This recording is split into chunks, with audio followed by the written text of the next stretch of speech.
One of the most interesting kind of emotional, cognitive, psychological, what do I even call it? These experiences that I've ever had in my life regards my beholding and watching of the Harry Potter movie series, which many people have watched growing up. And not only the movie series, but of course the books. And the books are really great too. Everybody who's read that in the years that those books were coming out and were following. Mostly everybody who's in their 30s now or older remembers that. Great stuff. I was still somewhat relatively young in my life. Okay, this was maybe it was in my late teens by the time the final books came out.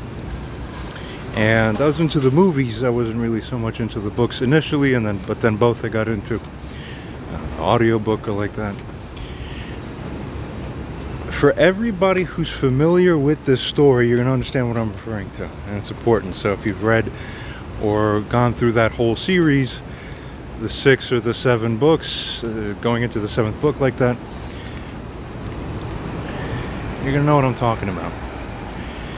Because in this life, there's actually relatively very few examples of the kind of cognitive emotional shift and even moral judgment-wise shift. It's rare to really see someone in two completely different lights, truly at the core level of how you feel about them, only because of a change in perspective induced by nothing more than a change in information. That's it. Information that then naturally and really pretty much guaranteedly, forces a complete revolution of insight and what you perceive as being quote-unquote true emotionally about someone. Now let me tell you, prior to that age, late teens, there's extremely few examples of me in life where I felt totally one way about anybody at all. We're all a cast and players in the great stage play of life, sort of. But when you watch a movie, you read a book, or you live your daily life, you don't radically feel different about people. Or if you do, it's because plot-wise, something happens then acutely that will then make you feel different, but it's plain, it's ordinary. And you go, well, yeah, okay, we were friends yesterday. Oh, we're not friends today because, you said this, and both sides think they're right, so there's a disagreement. Okay, that's normal stuff. What I'm referring to right now is the experience, whether this is from a fictional narrative you're reading or real life you're experiencing or whatever, although this particular instance was induced by a fictional experience, the narrative of the Harry Potter series, but then this awakens the developing mind into the meta reality. You see? The thing that you didn't even know that you didn't know. One of the most interesting experiences is tracking the character of Snape in that series. Now, if you watch the movies and you watch the first couple of movies in that series, everybody remembers and how good of a job they do with portraying that Snape character.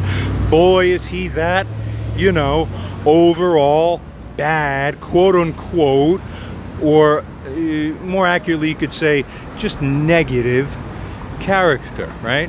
He's not the protagonist, but he's like an antagonistic character, obviously, to the main person that this is all about.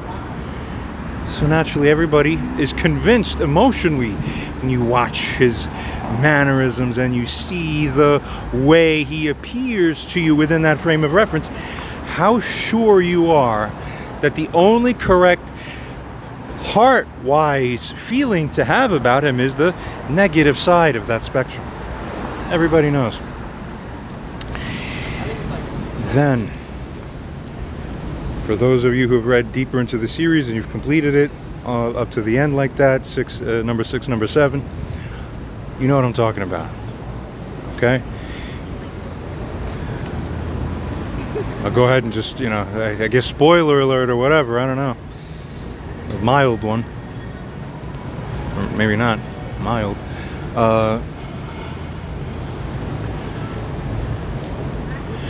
I remember talking to this girl who was a close female friend of mine at the time. She was a close female friend of mine for years.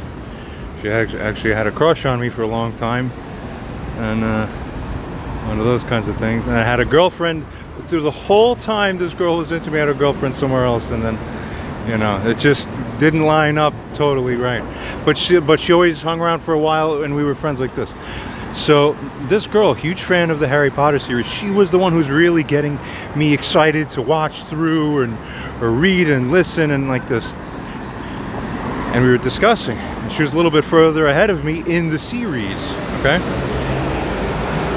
And we're discussing the plot, just like one would discuss the plot, so to speak, of your own lives. We're discussing the plot of this thing. I'm sitting there going, that's Snape. Everybody hates Snape. That bad Snape. Everybody knows what it is. You have a scapegoat within the frame of reference of your mind to which you, whether this is objectively correct in God's reality or not, you wouldn't believe how often you don't know nothing. Humans, funny mammals walking around, you don't know nothing. But within the mammalian frame of reference, the way, one of the ways, but the more primitive, basic way that the neurology wires is that you get this almost psychic energy feeding. If you get one person in your overall thing, it doesn't have to be real reality or perceived reality. You get it, whatever it is. Make that one your emotional, psychological garbage can. Okay? People, I was not immune to this. Growing up, we all have had those around us that we treat as that sort of fixed point of reference at which we give what we hold to be an absolute level of lowered regard. They're not worthy of our respect as much as the average or everybody else person. Okay? And on like this. Okay, there's cohesive reasons this exists as an existential phenomenon. There's numerous other reasons why sometimes groups of people engage in this. Whether or not it's right morally, well, yes and no, largely no with nuance. The whole process of awakening in this life is in fact transcending with this modality, basically put, and coming into a deeper understanding of what morality truly is. But now we're going to hold morality on the standstill and look simply objective perception wise, okay? People, I'm sitting there with my friend Marissa at the time going, that Snape is bad. He's the bad one. Come on, this is ABCs and 1, 2, 3s. Everybody who's read up to that point knows that this is the guy who everybody has the disdain for, and this would never end. You're marked with that for life. For 10 billion years, this earth could go around the sun and, that's Snape, right? Simple stuff. She looks at me and she says, she's trying to figure out what to do, because obviously she's read a little bit further ahead. She says,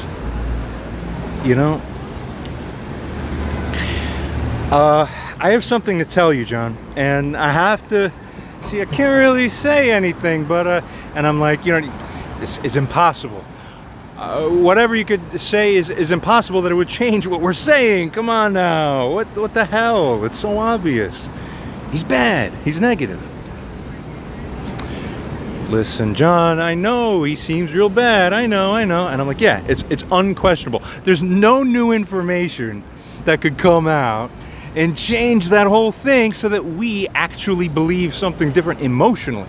People, if you're doing regular reality cognitive tests, math, I don't know, Sudoku puzzles or something or whatever, or test taking, multiple choice, you process something one way. If you made a little mistake, then temporarily your frame of reference in your system, your inner cognitive world, features one convergent end result as being the right answer. You can change the logic, come into awareness of something, then you have a different answer. Oh, whoops, erase that. That's not the right answer. It was something else. It's another number, okay? People do that. That process happens naturally. But it doesn't hit us emotionally. It doesn't matter. It's not important. You know that when you believe one answer is the right answer, when you're adding numbers or something, and then it's something else, you go, oh, okay, all right, well, no, right, it wasn't that, it's that. You never think about it again. It doesn't matter. We've all gone through this. But the experience of you living the experience of having believed in the rightness or wrongness, there's the word too, right? Snape is wrong, so to speak, quote unquote, overall. If you put the moral angle on it, well, it's wrong to what? Well, be that way. Look how he's treating and being, that whole vibe. We call that wrong in the overall sense, which is what is jarring to us as viewers. The actor did an incredible job. May he rest in peace. Here's what's the deal. The moment you go through being taken across a bridge from perceiving somebody one way, especially if you start as seeing them as bad, and then totally have a new change in understanding, such that this isn't a math quiz answer you change your mind about, it's a person judging their status and their righteousness. There is almost nothing more mind-bendingly awakening than this. Because before you experience this, for the most part, people's positions are static, and if they're not, it's because they did like plain, on the face of the matter, things that are just, and you feel you're tracking with lifetime. So it's not really a divergence. It's just they did something different, and you feel justified. You can feel different about them now. They were good before, so that's fine, you feel good about them. Now they're bad, and now you feel bad, and like this. There's nothing tricky there. But to go back and see someone in a new light about old circumstances, let me say, J.K. Rowling did one of the better jobs of this than, I'm not extremely into like fictions and movies and things like that. Maybe a little bit more into movies when I was really young than now. But off the top of my head, I can't figure a better example within a slightly limited set of like known cultural references of like, you're so convinced that one is bad, and then no, oh my God, what a God reference frame shift. You zoom out of a dimension, you access a whole new dimensionality based on, it's just the new information, and it's so effective. Marissa's standing there telling me, I want you to keep an open mind. Okay, I know he seems bad, but and I was like, no, you have to be crazy. Then there's nothing in the future of this writing in the books that could change this. When I ended up reading and seeing the movie, and seeing what happened, I tell you, 20 years later, I still think about this. Like at least once every blue moon nowadays. Looking back now, I could tell you this was one of the psycho-emotional, profound, redirectional shifts in my life. Why?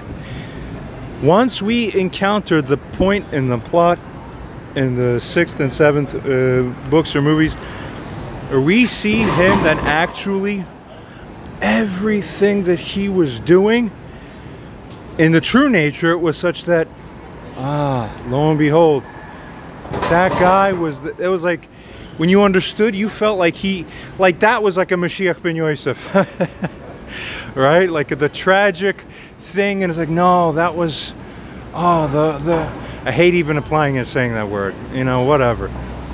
The point is this, you get the deal.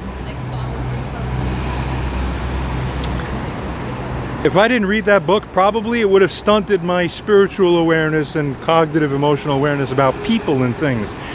As soon as I experienced that, it's like the magician pulling out the quarter from behind somebody's ear.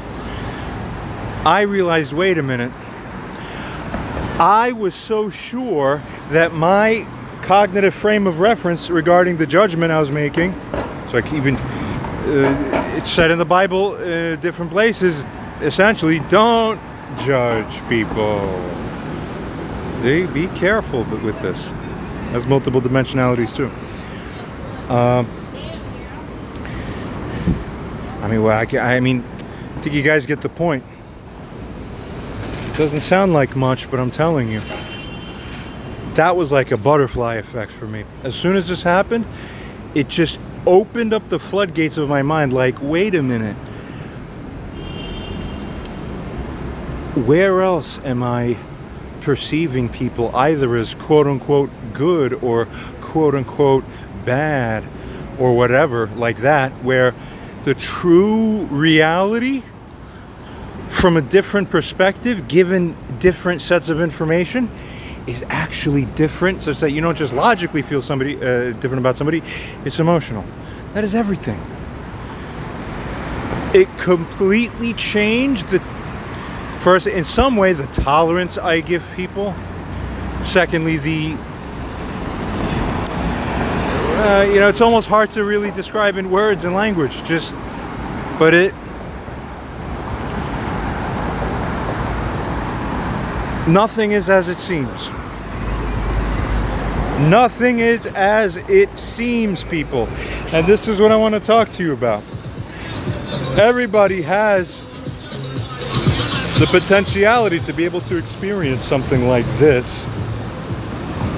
in life. If you happen to,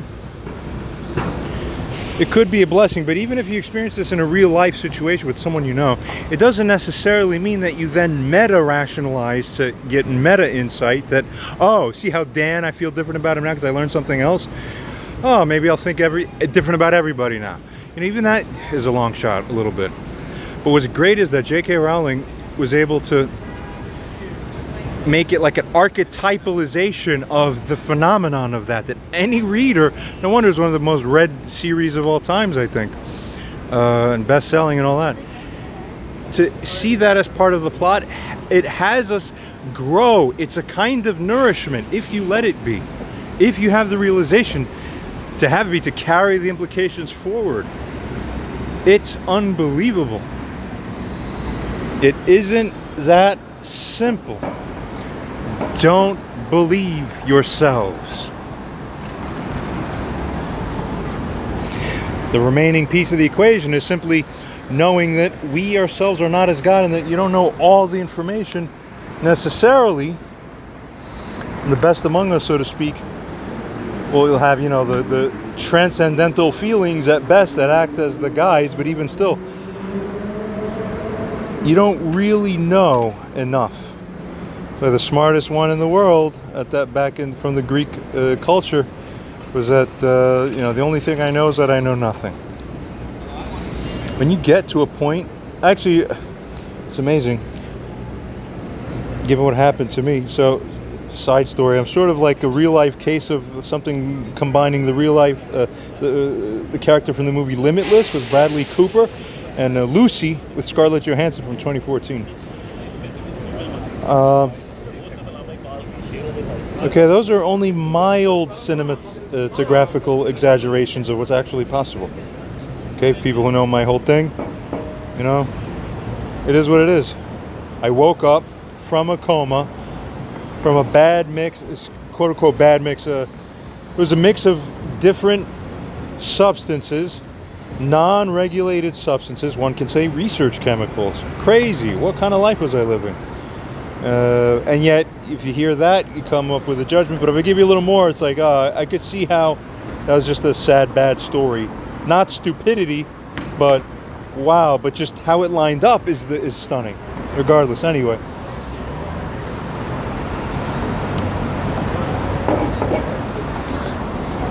Since the moment I woke up, this has been a new maximized dimension.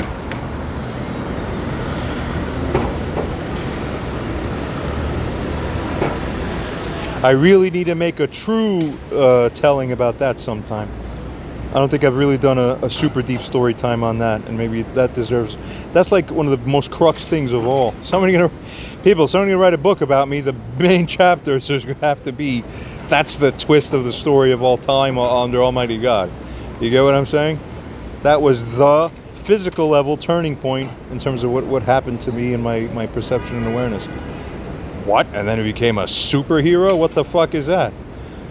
You can't make this stuff up. You can't make it up. All right? I'm not, the prophetic coincidences regarding something else and some of the things I've experienced.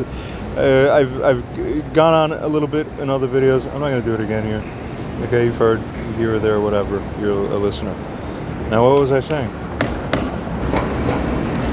It reminds me of something that was, it's a theme, and also,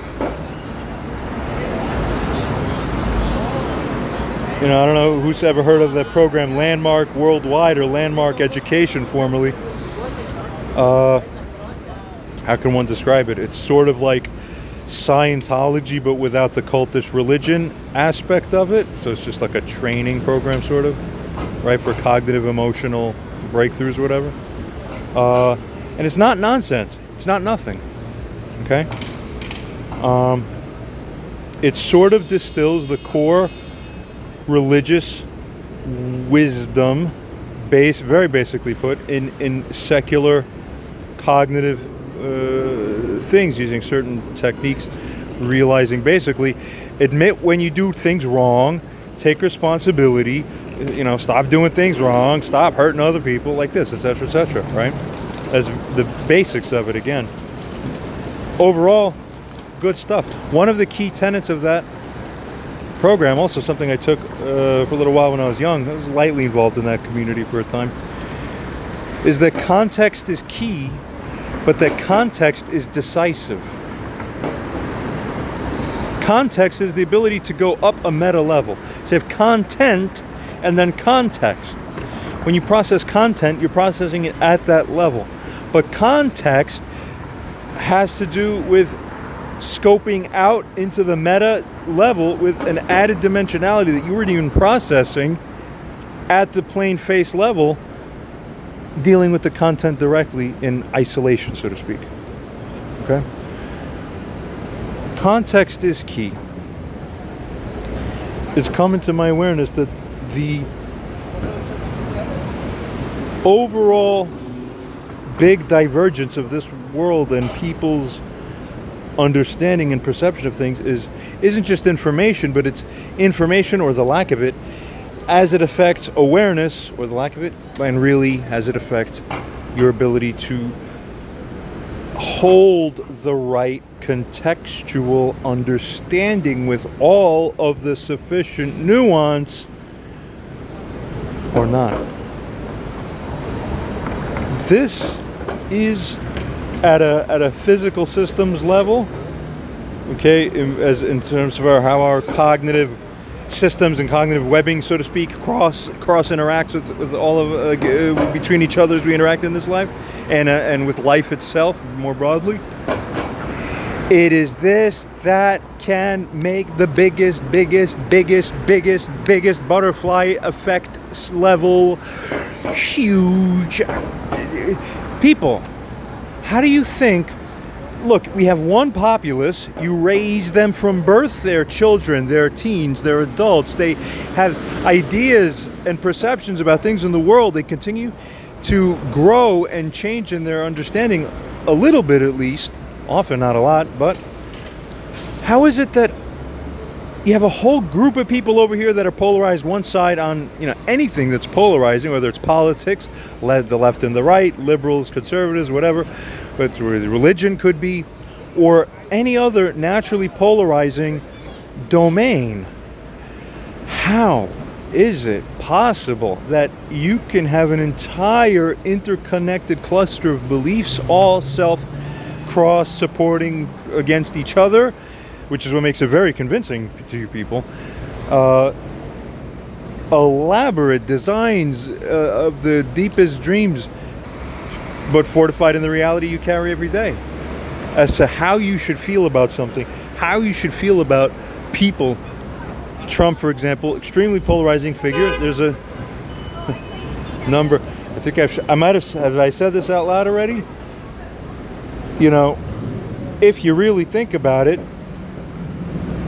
by now, probably beyond like Trump, Elon Musk, and I don't know if you could think of maybe one or two other human beings that have a comparable level of highly polarizing magnitude, that they have a high dimensionality of the quality of being most highly polarizing, that they're the most high extreme towards the one way, and then the disparity of what you can feel about them is so wide, you know, this bimodal peak divergence of the high extremity and all this. Who are the most polarizing people in this country alive? Trump, Musk, maybe, depending on what other cultural references or subcultures you have awareness into, you could figure out one or two other people that are like high on that measure, that level, right? You know, I mean, how could you think? I don't know some things about a lot of different things, you know. Whatever, you know, I'm not going to even bother coming into, you know, bringing in other names. Let's people who could disagree with this by now. I'm probably in the list of the top 5 most polarizing known figures alive in this country, in the U.S. For people who know about me, who really know. The quote-unquote know, like you know Snape. You see, what's really happening? How should I feel? That whole game comes back again. Where am I? What dimension is this? Remember the 4th dimensional cube that revolves? You're like, whoa, whoa, whoa. Yeah. Don't believe yourselves. What an honor it is. I could comfortably say probably it's true. Probably it's true. I'm like literally top 5 or top few most polarizing people alive in this country, knowing my full profile and the whole thing. But referencing Trump, because he's somebody who's not me. And he's the most archetypal figure of that, even probably beyond me. So, though again, the ties between Trump and my own person, archetypally, energetically, spiritually, there's other people who comment about this, even rabbis. You'll see. Continuing. If you could pool everybody up who feels strongly about Trump one way and then feel strongly about him the other way, and almost nobody's in the middle,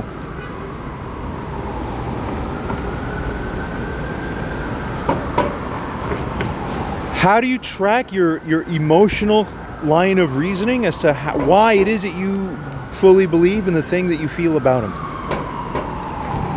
Okay, he's a savior, or he's the antichrist, quote unquote, of that framework. We've all talked to people who are on both sides of that and seen them. It's the most intricate mind job of all to set up for yourself a security system. Imagine yourself sucking your thumb now. Of, you know, it's self-comforting that you remain, where you put the initial footholds and then you built that structure. You will never, 98% of the time, you will never pull down that structure. You will not have the kind of transition that one can have about Snape in the Harry Potter story, about real life people. And this is exactly why you have the stuck world you have, that's getting worse and worse by the year. Obviously. And also, to me, obviously, is the reason why. Basically, one of them. It's one of the features, the associated dynamics that come along with a world that looks precisely like this, that's going in the way that it's been going. Simple as that.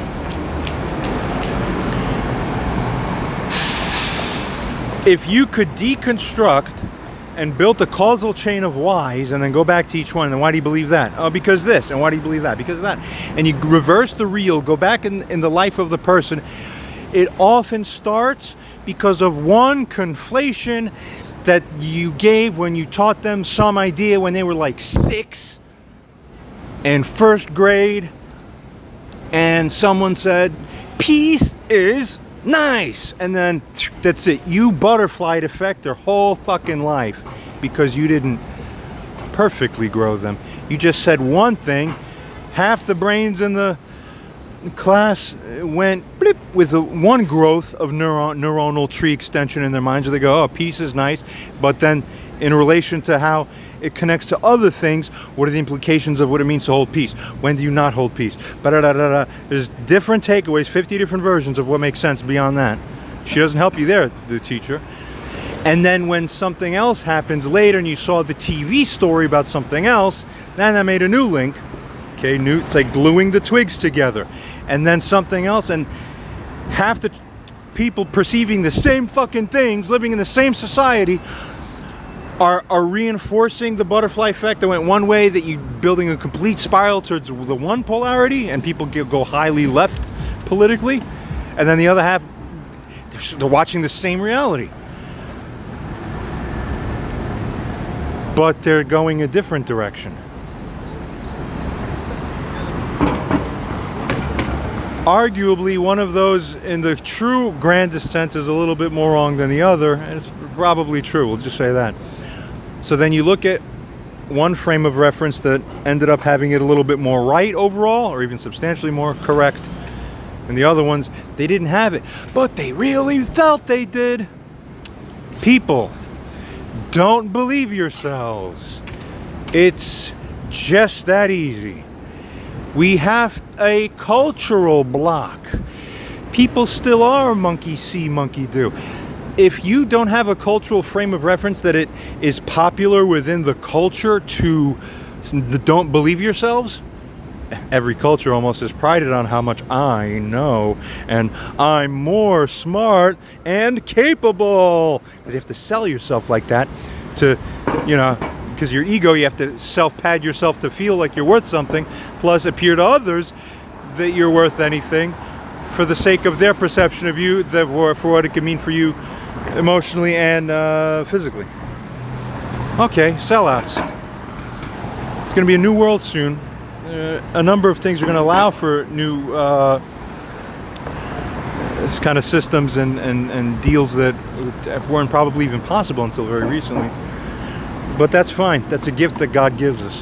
What we need to do with it is take on one of the most important realizations is humility. Humility.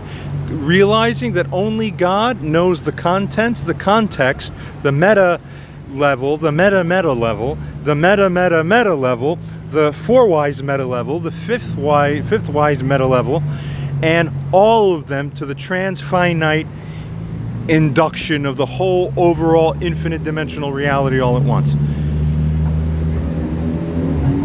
But it takes only one moment of meta getting jumped and getting surprised for you to humble yourself correctly enough that you aren't lost and blind. Half the world or more is, probably most of the world, in all the ways that count truly. Don't believe yourselves. Context is decisive. And one of the most humbling and spiritually, I don't know how to say this, fulfilling, or just opening, spirit eye opening things you can ever do is relive the Snape story and keep processing that, considering how is it that anybody and everybody in my life can be like that, where we went one way, but then wait a minute, all I needed to understand was something different that I didn't know, so the truth's actually closer to there. And then you do understand. Now I see both and know that the truth really is where this new thing that I didn't see before. People.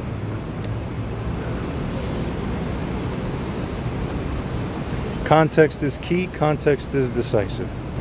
Humble yourselves. Don't believe yourselves.